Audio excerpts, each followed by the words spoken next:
welcome back to the Villa Filler podcast. I'm joined with my good friend and co-host Dan Wiseman. How you doing, buddy? Always good, mate. How are you? I'm very good, thank you, mate. Looking forward to tomorrow's game. Depending on when you guys are listening to it, it might be the day of the game. Now, let's talk about our previous two games, Dan. We'll start off with Ipswich away, a 1-1 draw. What did you think of this game? I thought it was a disappointment, and although I think we do have to look at it and say that it's a draw, it wasn't a loss, we've got to take the points, we're still unbeaten, and that game's contributed to it. But I thought Ipswich have had a very poor start to the season.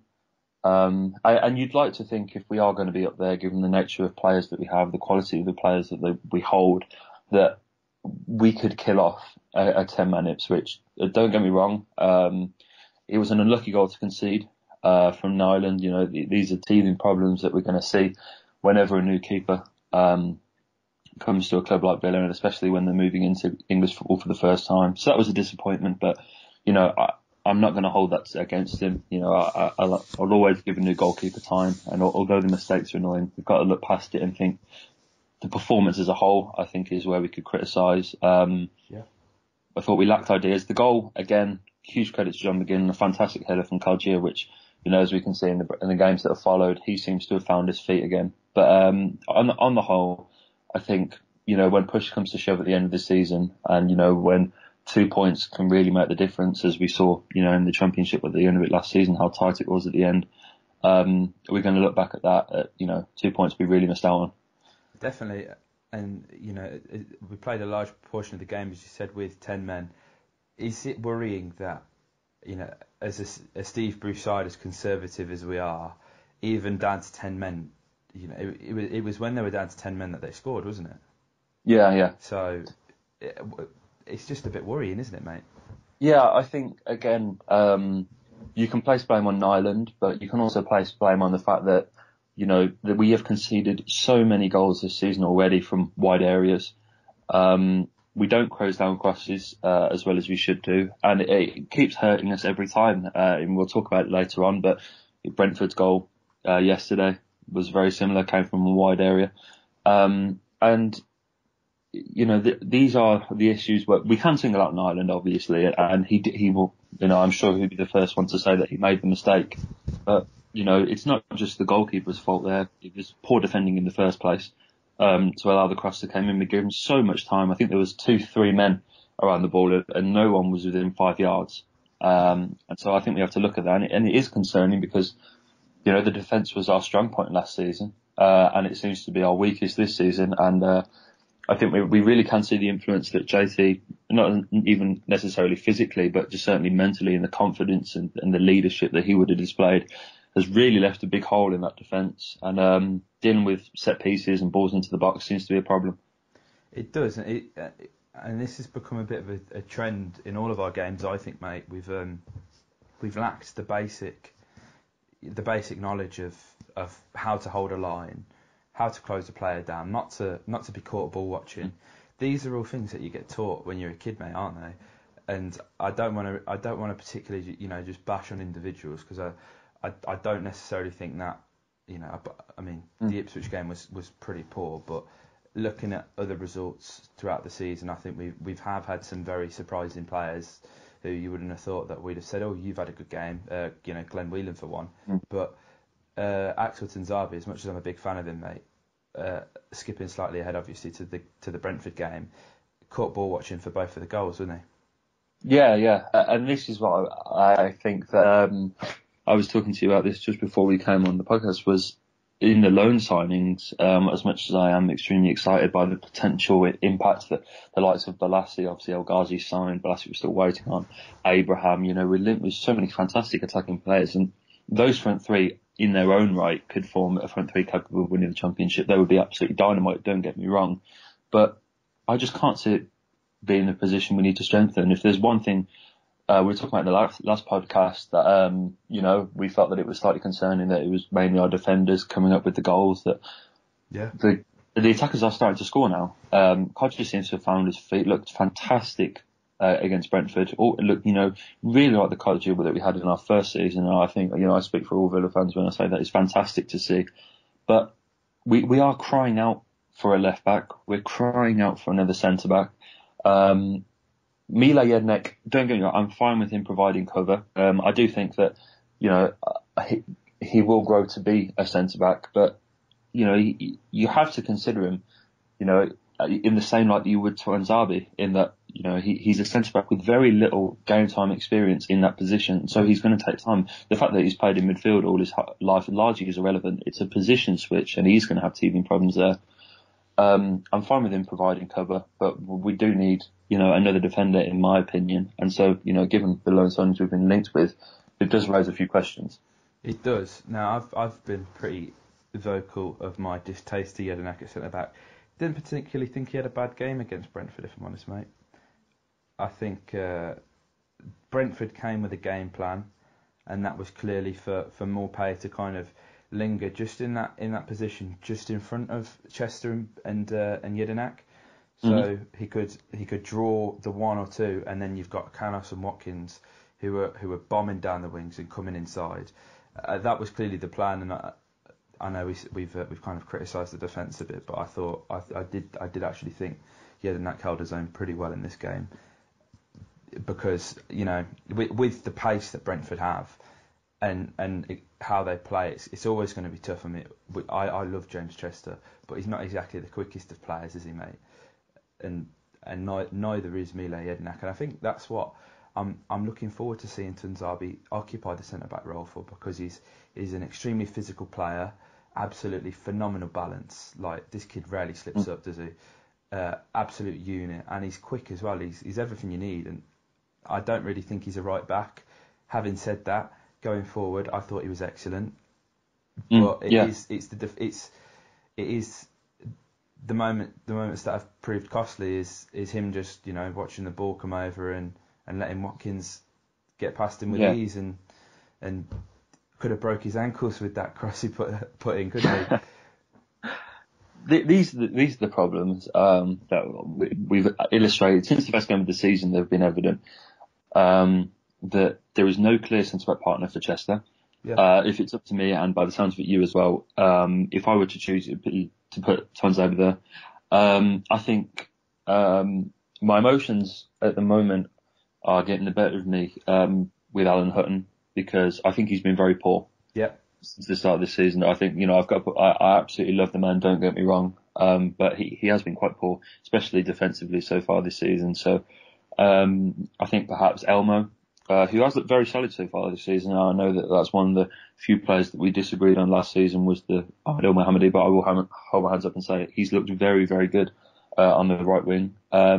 And so I'd be quite happy for him to slot in at right back, which is a position we saw him in for much of last season. And that's why I think Matt Targett fits in, because, Hutton, I'm going to, excuse his performances for the fact that he's playing on the opposite side of the pitch. He's never at left back. Yeah. And so, I'll excuse him there. And I think we do need Matt Targett just to solidify that. But, Reading at the weekend is a team that, I can't imagine are going to put as much pressure on us as Brentford did. I'd like to see us go and play with, the expression that we saw in the first half, that real intensity. I really want to see us try and come out with a clean sheet in this one, because Reading don't look very inspiring at all. Although they did go up 2-0 at Blackburn, let that slip and ended up coming away with a draw. So that they see themselves see very frail at the back. So I'd like to try and see a clean sheet, because once we, I suppose, try and get some momentum, if we can figure out a solid back four and we start getting the clean sheets like we have done in previous seasons, then hopefully it should give us a foundation to build on. It should, mate. Now, I completely agree with what you said about Alan Hutton. I think there are two kinds of people in this world: the people that like Alan Hutton and the people that really can't stand Alan Hutton. And I fall into the category of someone who likes Alan Hutton, but his performances, as you say, mate, they've been nothing less than below par. And I sit in the upper north stand, and I could count probably about 5 times in the second half where he was caught ball watching and ended up stepping out of position, which then let either Canos or I can't remember who came on in the second half on the right wing for Brentford. My apologies, but allowed them inside. And I mean, I can understand what you're saying. This isn't his his favoured side, but the fundamentals of defending are still the same, aren't they, mate? Yeah, no, absolutely, absolutely. And if anything, I am looking to provide excuses, and Alan's a very experienced defender above all else. He's been in this game a long time, and in his career, he's played against pretty much every top footballer you can name. Because of his time on the international stage with Scotland and in the time in the Champions League with Rangers. He has played against the best of the best. I'm talking your Henry's, Neymar's, players of real top quality. And so, I do have a lot of faith in him. But, as you say, he has been very poor this season. I'm hoping more than anything in what I was saying that it is the fact he's on the left-hand side. I understand that it doesn't completely excuse his performances, not at all. But, if we were going to attribute it to something, it would probably be that. Yeah.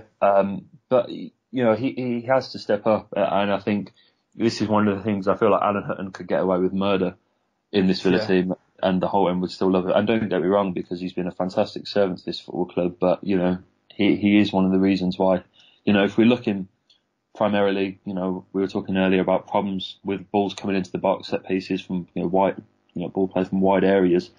You can talk all you like about this, the organisation of the centre backs in the box and the goalkeeper's role in it. But ultimately, the first line of defence is, and it's the first rule for a fullback, when you are a fullback, when you come into the game, the first thing you're taught is to stop the cross.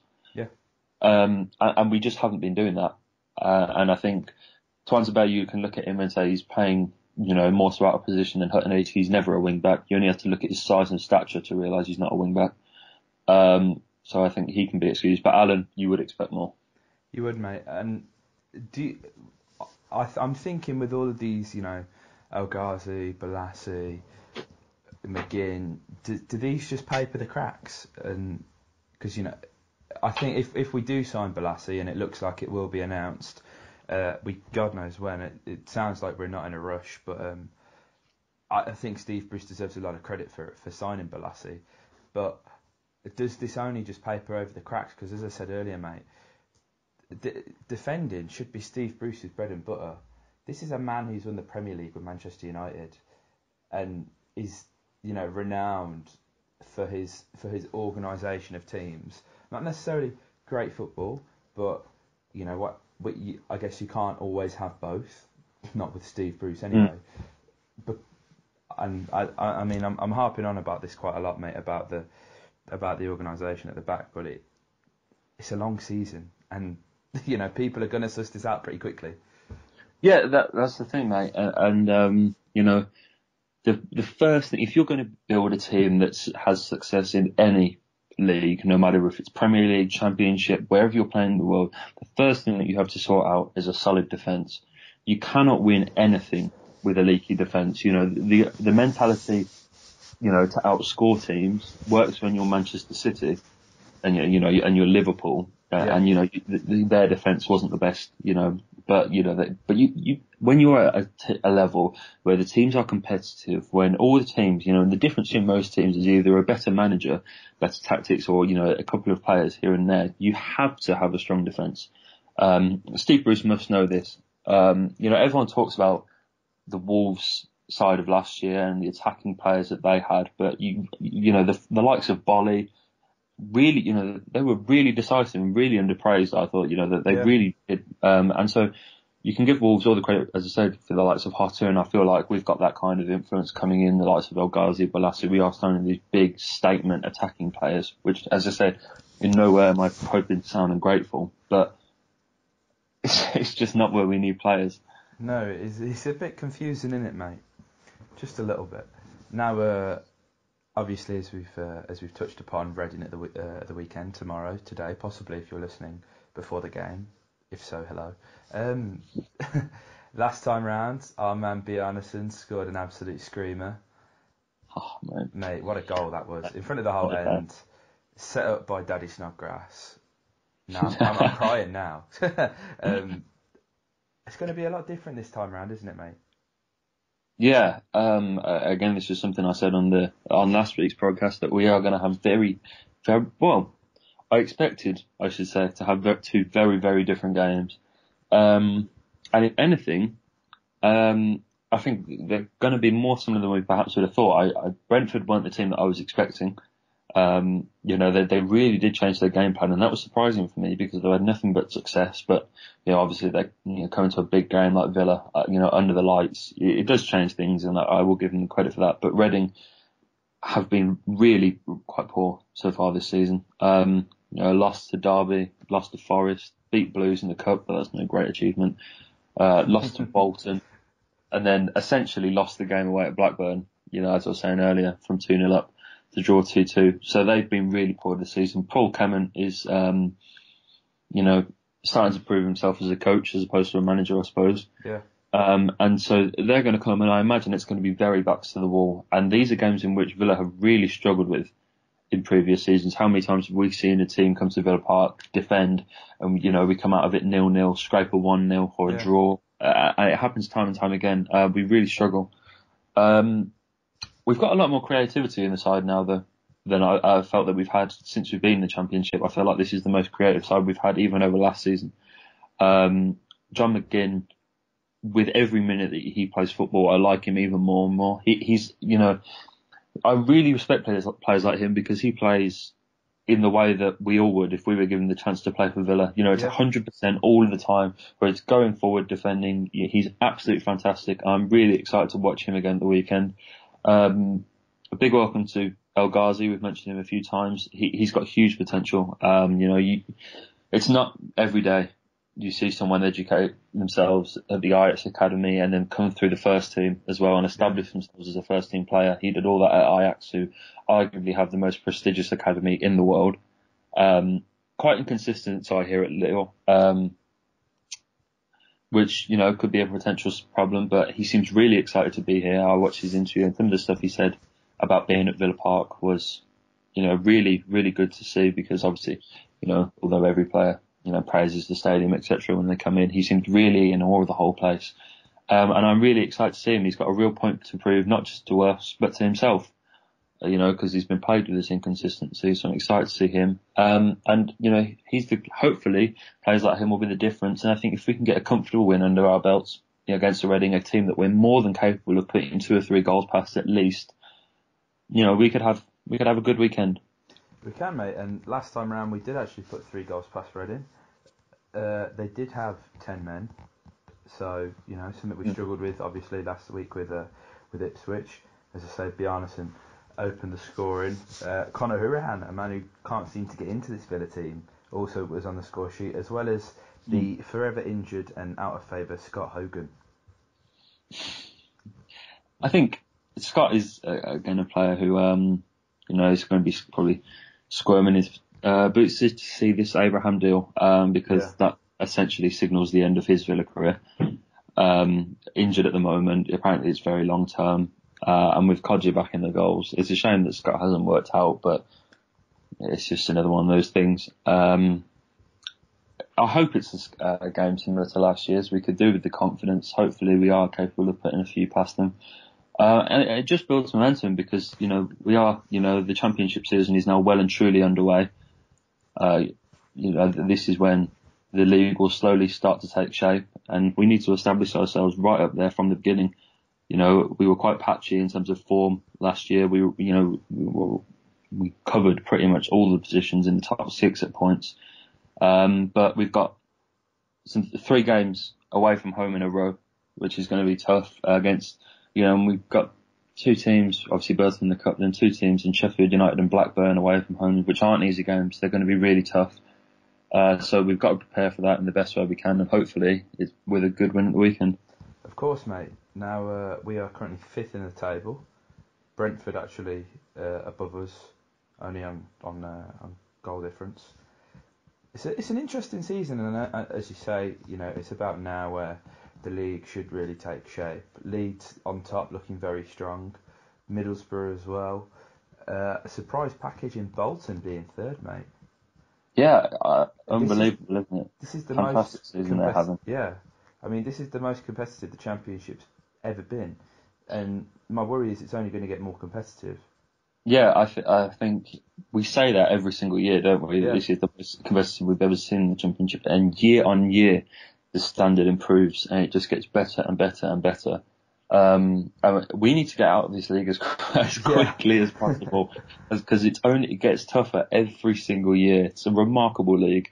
And we really, as I said, we really need to establish ourselves as one of the forerunners, because the longer we leave it, the more kind of Ipswich-esque games that we have, they're going to be more costly. draws that we pick up. Exactly. It's not going to do anything for the players in terms of confidence. It's not going to do anything for the fans in the same light. And ultimately, the more wins that we put together at the start of the season, it puts less pressure on us at the end. And away games, as we know, in the past have been far from Villa's forte. We've got to try and capture the same essence that we did in the second half against Hull. Yeah. Really take control of the game, and I feel like we're Aston Villa. Once we get our foot on the ball, especially with some of the players that we've got now, we can take apart anyone. But it's just a matter of, there's a lot of games coming thick and fast. We'll do well for an international break. Yeah, definitely. It'll give the players a well-needed rest. Hopefully, come back sharp. That'll be a tough game. They'll be right up for that. But yeah, these next 3 away games, hopefully get through in the cup, see more of the youngsters. As we all know, it's far from a priority, that game against Burton. But again, it's all about momentum in this game. Of course. Now, interestingly, obviously, I'm looking at the championship table now. There are only 4 teams that have scored more goals than us, and it is early doors. We've scored 9 goals. Leeds have scored 11. We've got Brentford that have scored 10, which is only 1 more than us. West Brom scoring 13, and they're 7th. I know, obviously, they had a nice 7-goal bump from QPR, but a few penalties as well. Also Wigan with more goals than us, 1 more goal, and it just signifies how important it is that we have got Jimmy Danger back, because we didn't really score a lot of goals last season, did we? Especially from open play, and the way Jimmy was, he was breaking ankles with his turns, and almost got his own ankle broken with some of the challenges that these Brentford players were making on him. But he's one of them ones. He's infuriating to watch, but you can't hate the bloke when you're celebrating the 95th minute equaliser, can you? No, absolutely, and it is great to have him back. It is fantastic, and I think we really, really missed him last season. I feel like had we had the first season of Jimmy Codger in the team last season, then I think we'd be talking about ourselves as a Premier League club. Yeah, I really, really do. Because he just adds, if anything, as much as it has pained me to say it in the past with Codger, because as you touched on it, he's an infuriating player to watch. Whenever he's on the pitch, you do always feel like something's going to happen. You always feel like he's got something. Exactly, and you need that. I think he's one of the few players that we have in the squad that have that kind of aura about him, that all it takes is that one little turn, that little twist, like he did at the weekend. He beats his man, and he's a great finisher. Oh, yeah. And so it's good to see him back to his best. We need him really badly. And if we do end up getting Abraham, which probably seems one of the more unlikely of the loan deals that we're set to bring in, it's going to be fierce competition, because he fancies himself in the Premier League, clearly. Tammy Abraham, I think that's one of his main reservations. He doesn't want to drop down to the Championship again. He's already proved himself, mate. Exactly. And, he had a period at Swansea which perhaps didn't work out as he liked. He wants to fight for his place at Chelsea, which is remarkable. It shows the confidence that the lad's got. And if he does come down to the Championship, I'm sure both he and Chelsea are going to want to guarantee that he's pretty much the first name on the team sheet. Yeah. Not going to allow him to go. He's not going to allow himself to go if he's going to be playing second fiddle to Codger. So that's going to be a really interesting duel that happens between those two, if it should come off, because he's a very capable young English striker. And, if Chelsea do loan into us, in the same light that I'm sure United did with Johnston and are doing with Twanzebe, they're going to want him to get a pretty serious amount of game time. Yeah, I'd imagine, as you say, probably be a deal similar to Marco Grujic when he was at Cardiff, where he had to play like 17 of the last 20 games that were left of the season, or something like that. Which it either is a beneficial thing for obviously the parent club and us, or a nightmare. And it worked out well for Cardiff in the end. as much as I hate to say that. It's interesting with all these, go back to the loans, mate. You're only allowed 5 in a matchday squad, aren't you? That's what I'm seeing. Yeah. So I'm not really sure, if we do sign. I think Abraham is the one that is still up in the air, and for me, if there's doubt about it, we leave it. We go and find the left back, and people have spoke about Matt Target, but how serious that talk is, I don't know, because he's someone he has played in the Premier League for Southampton. We've known about him for quite some time. I've certainly known about him since he was first emerging on the scene, and I'm sure you have too, mate. And he's fantastic player in that Fulham side. He's probably the only one of them I couldn't really hate.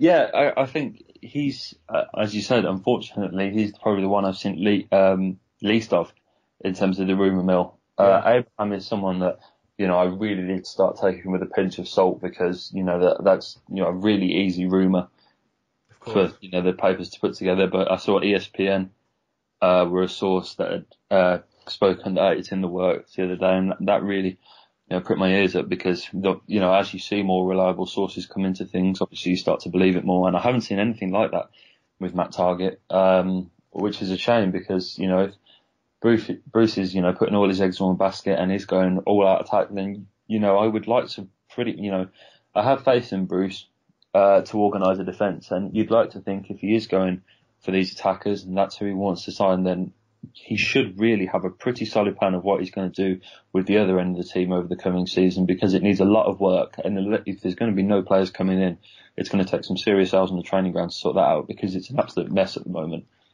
It really is, mate. And talking about the training ground, I was just scrolling through Instagram just before we were on a call. Young Harvey Nibbs, great pre-season the lad had, scored a few goals, didn't he? Looks like a very good prospect. What was interesting, not only was the goal he posted, but who set up the goal, mate? Have you seen this? Yeah, I have indeed. Ross McCormack's alive. He's alive and well. Well, perhaps not well, but he's certainly alive. He's knocking it out with the under-23s. It's weird, because the club reposted this, and it seems like we're doing everything in our power to keep Ross McCormack hidden, locked in the cupboard almost under the stairs. The Harry Potter of the family. It's bizarre, isn't it? It's a really strange saga that's going on with Ross McCormack, and quite where Aaron Tashvola is as well. I think he's just praying. God knows where he is. But McCormack training with the industry and really surprised me. I mean, I can honestly, I thought he'd been cast aside. I thought he was really out in the cold, and then I saw the pictures of him in this year's kit. He took part in the photos that all the players did before, and that surprised me. I thought, blimey. Was that legit? Well, it's on the website. Because there was a My Old Man Said article about it, and I always take whatever they say with a grain of salt. But it was as they pointed out in their article, it did look an awful lot like they just kind of keyed him out of the first season's photo and put him on someone else's shoulders.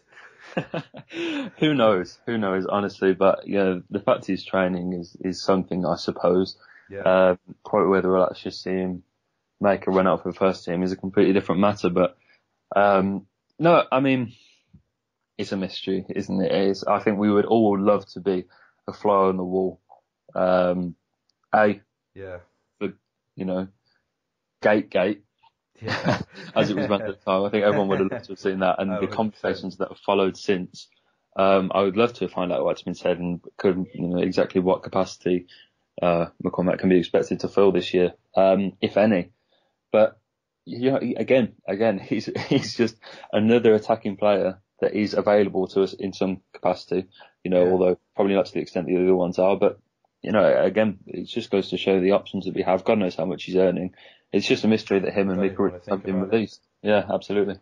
Yeah, because there was actually talk about the two of them being released, wasn't there, mate? Which, I mean, that could have come from anywhere, couldn't it? Because you know, they could have got that from the conversation that two Villa fans had in the Aston Tavern or something like that. You know what I mean? Well, as I say, it doesn't take great football knowledge to know that Villa should probably take those two off the books. But again, you know, these are things that we've wanted.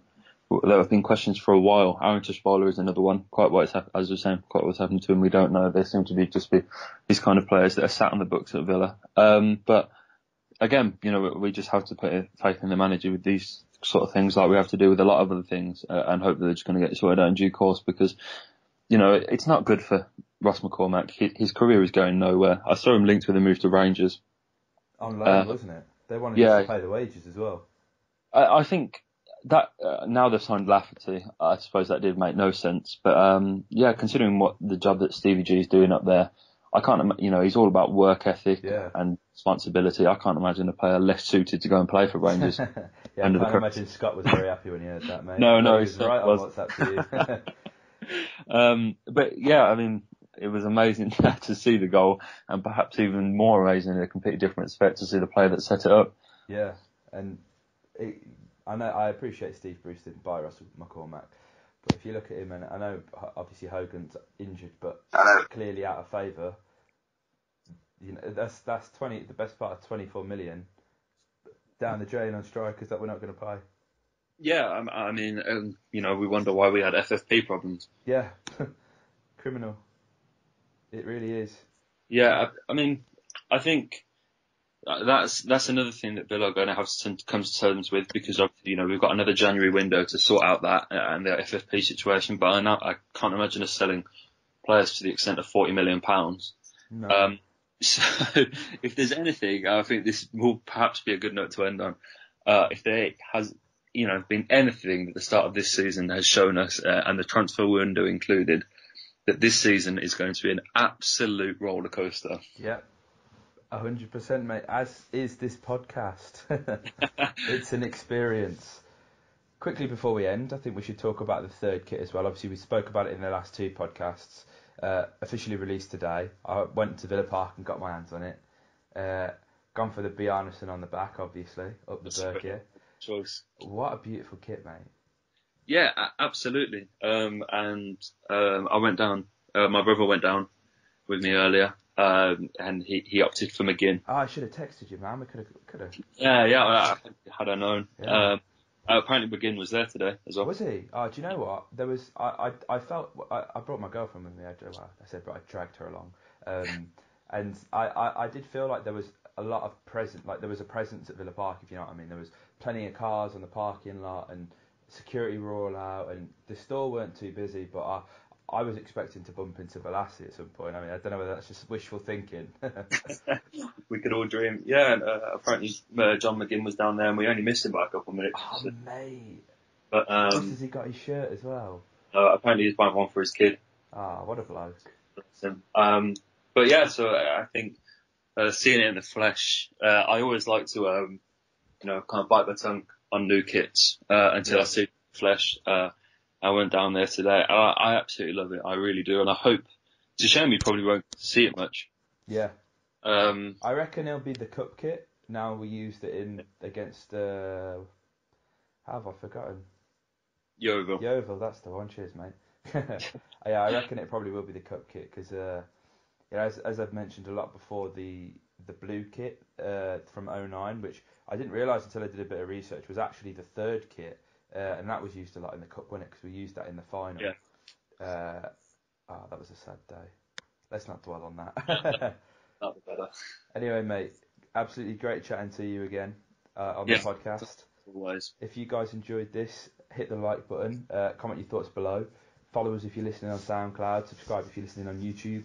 We've been growing at a really nice and steady rate, and it's really nice to see. I think a lot of Villa channels and sort of social media have been growing at a really good rate at the minute, and I think there's a good feeling around the club. So we hope you guys enjoyed this. Dan, any final words from you, mate? No, I'm really excited to see us all down on Saturday, and there's talking about other Villa accounts and sort of fan programs and stuff. I'd like to give a well done to Project B6. Yes. for the banners that I saw have been put up around the back of the Holte, and I really like the job they're doing there. Gorgeous, mate. Really, especially, the Jack Grealish tribute before the game. I think it's really adding to the atmosphere. And I think, all the fans, they put out donations. Everything they do is, buy donations. They get very little money from themselves. And I think they deserve a huge well done because they've really added to the atmosphere. And I think it looks fantastic. 100%. Nail on the head, mate. It's brilliant and it's great to, it's very scalable, and hopefully we can get this all around Villa Park. It's nice to see it kind of expanding a bit to the whole end, as it is mainly the lower north stand. But the more people we get through the doors, the more we can do, I guess. So Absolutely. If you're listening, Project B6, great work, mate. Thank you very much. We appreciate it.